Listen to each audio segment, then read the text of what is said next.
Hello, I'm Dr. Annadale. I teach philosophy at Mount St. Mary's University and Seminary in Emmitsburg, Maryland. Our text today is Meditation 3 by Descartes. In Meditation 2, previously, Descartes has proved that he exists and that his nature is to think. His essence is to think. He is nothing other than a thinking thing. In doing this, Descartes has achieved the certainty that he sought, but at a price. The price is that he can be certain only within the confines of his own subjectivity, within this first-person case. Now, Descartes does not want to remain in subjectivity. He wants to return to a knowledge of the objective world. What is the distinction between the subjective and the objective world? Well, in the subjectivity of the cogito, the distinction between being and seeming does not arise. Being and seeming are the same thing inside of the cogito. So when I think I am in pain, I am in fact in pain. When I think I am thinking of a blue elephant, I am in fact thinking of a blue elephant. Being and seeming are identical.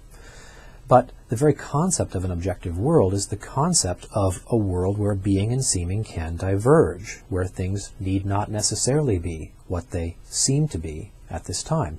So if Descartes wishes to prove the existence of a world independent of his own thoughts, a world that might be other than it appears to him right now, and a world of which he is but one finite part, then he's not going to be able to do it simply by reflecting upon his own thinking in the cogito.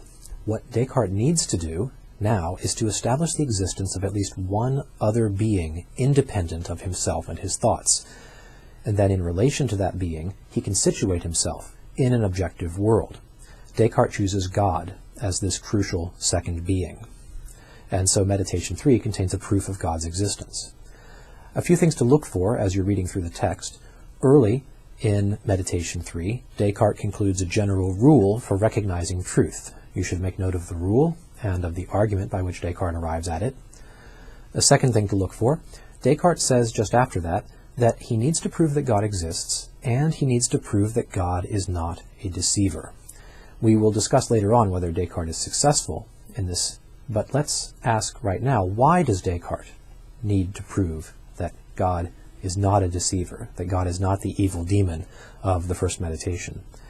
And then a final note, the general shape of Descartes' proof is to begin with his idea of God, examine it, and then come to the conclusion at the end that God really existing is the only possible explanation for the existence of this idea in his mind. He believes he's ruled out all other possible explanations. So my final question, has Descartes successfully ruled out every other possible explanation for his idea of God? That's all for this video. Thanks for watching.